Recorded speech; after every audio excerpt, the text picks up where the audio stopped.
All right, so this is part two, and let's keep talking about the stock market. Really, what I'm trying to do here is just not to let my research go to waste. I've been doing a lot of research on the stock market. I'm in no way an expert. Most people know more than me. Like I know nothing about options trading. I don't know much about margin accounts, or nothing really. I just know how to buy and sell basic things. I know about ETFs. So we're saying there is no safe place to invest in the stock market. There are ways to balance your portfolio. Like if you were to buy some, inverse ETFs and have them with your, regular stocks. Like say you were to buy Nvidia, there are ways other than shorting Nvidia that your portfolio could go up if Nvidia were to go down. But all I'm saying is that Nvidia is so high right now. Everything else seems like it's going down. And, American Airlines, maybe it's already down 40% from its highs like 5 months ago or something. If I were to buy that, I'd think, oh yeah, it's already down 40%. It can't go down anymore. But the problem is that it can go down. I've seen stocks go so low. I think I'm better at calling tops than at calling bottoms. And for Nvidia, I'm calling a top just because I think liquidity is not enough. Like say you want Nvidia to rise another 100%. That would need $1.3 trillion. Where are you going to get $1.3 trillion to put into Nvidia stock? In the previous video, we talked about how the immigrants in Chicago have to sleep and almost maybe live in the airport because it's so cold outside.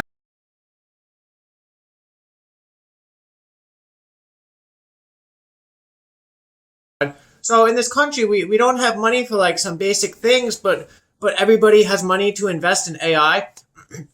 It's like CNBC, the Motley Crew, and the financial media live in some kind of bubble that they don't understand money is needed for other things than just buying Nvidia stock or AI stock.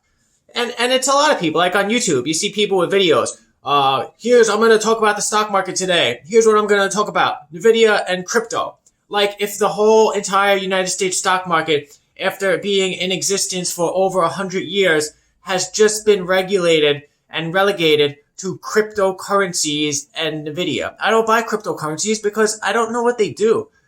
I don't know what Bitcoin does, and society has gone on for a long time without Bitcoin, and it's went fine. So, the stock market is more than just Nvidia, but today, because Nvidia is so hot, it's so valuable because people have just thrown money into it. Nvidia, it would be like if I made $20,000 a year, but I was worth, if people actually paid money and invested in me, if I was worth I don't know, $2 billion. Nvidia, all right, so I make $20,000 a year, Nvidia, but I'm worth $2 billion somehow because in the future I'm going to make more money, but probably not. The same thing with Nvidia. Nvidia makes, I don't know how much money they make. Maybe their revenue is I don't know, 7 billion, 8 billion. I have no idea, but it just doesn't justify them being worth $1.3 trillion, so much more than what they make. All right, so I'm just looking at my notes now. Wall Street constantly parrots AI without taking into consideration any of the effects of the implementation of AI on the economy. Yeah, I get it. A chatbot is cool. Somebody says to me, oh yeah, the chatbot can tell you the atomic number of hydrogen. And I'm yeah, but I could just look that up on Google. And they're oh yes, but the chatbot talks to you like a person.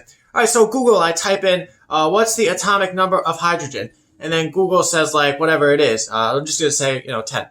Oh, but if you do a chatbot, it's so different. It's like talking to a real person. So you talk to the chatbot. Can you tell me the atomic number of hydrogen? And the chatbot says, oh, greetings, sir. I'm so happy that you asked me this question today. And it's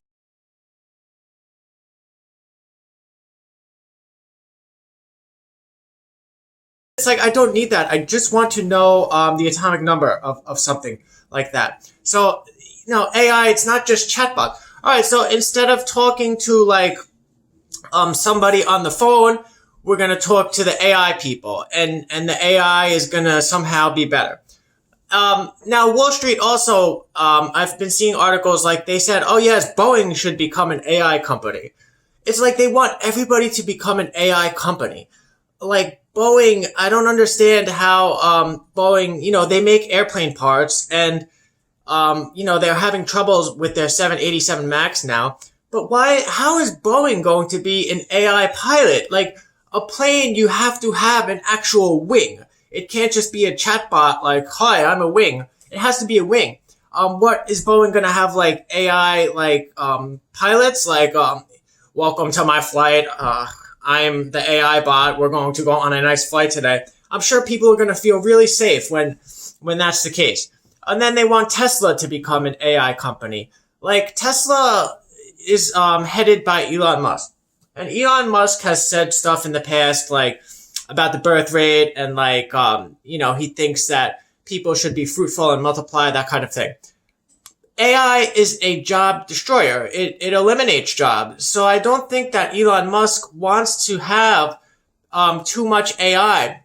Look, just like maybe, electric vehicles. 10%, 20%, 30% people driving them. That's okay, but it can never be implemented 100%.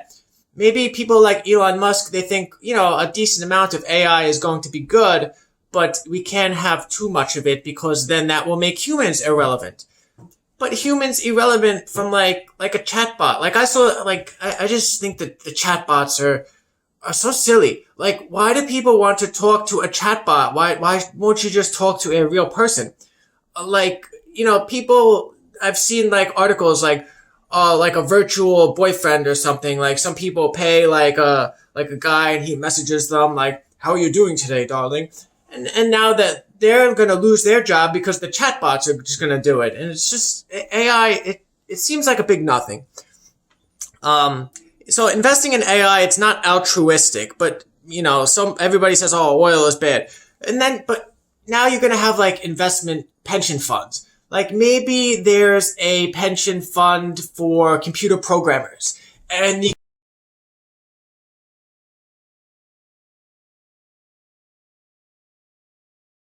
computer programming, hedge fund or a pension fund is going to invest in AI. That's stupid. That's like, all right, the computer programmers are at high risk of losing their job from AI. Like a video game level designer, like maybe a Minecraft or a Fortnite level designer.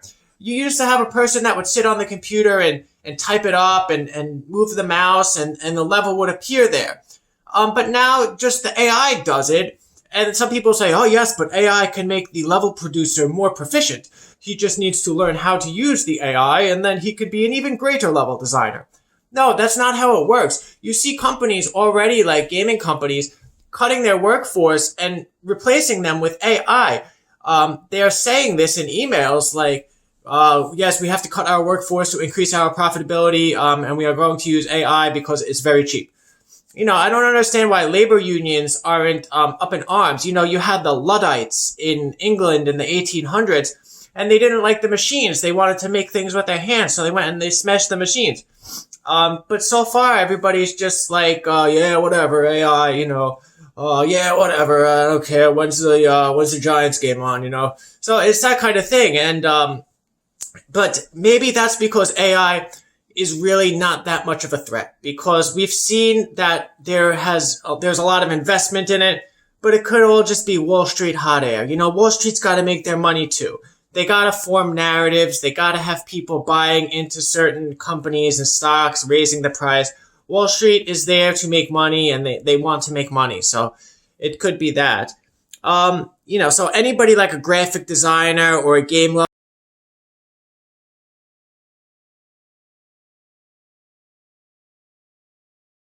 designer, it's terrible because those are good jobs, but they can really be lost by AI. It would not be good.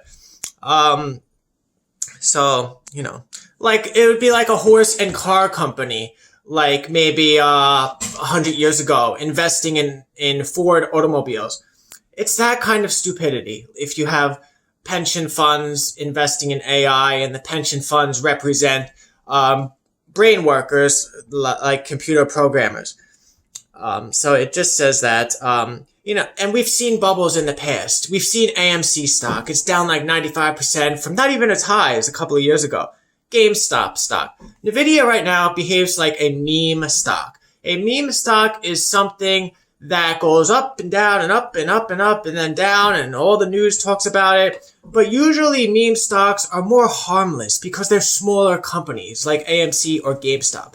When you have a giant, maybe the 6th largest company in the United States, behaving like a meme stock, it's very concerning, and it dampens people's outlooks on the overall health of the stock market. It's like if you have a car and you say, yeah, it's running great, and then you look under the hood and you see like maybe there's like a bird's nest in there and some oil going around some places, and it's not going to run good for so much longer. That's the thing with the stock market now. From the outside it looks good, and this has been the case for the last maybe almost a year and a half or 2 years. Under the hood, it's very unhealthy. You have insane levels of concentration in S&P in just like 7 stocks. I think Jim Cramer calls them the Magnificent Seven. They would be Apple, Nvidia, Tesla, Google, Meta, those kind of companies. But the difference is that Google and like Microsoft, they create a lot of jobs, or they did, but now maybe they're going to take the AI and make it so that, they start cutting their workforce. And a lot of people are cutting their workforces by 10%, 20%, Unity Software. And that's not a good sign for the economy because, as Jesus said, man cannot live on bread alone.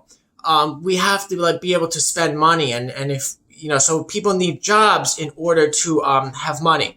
You can't just loaf around. You have to be doing stuff.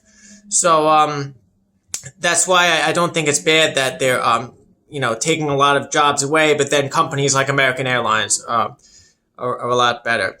And you have these AI chips. Can't these AI chips teach people the methods to maybe build weapons too? That would be terrible. In the United States, we have the intelligence to build high sophisticated weapons, but in the future the AI can teach any country how to build any weapon, really. So it's just such a national security threat. And Biden, he's taking it kind of seriously, but nobody else is taking it seriously. The media is oh, it's not fair, Nvidia can't sell its chips to China. The US government is being such a buzzkill right now.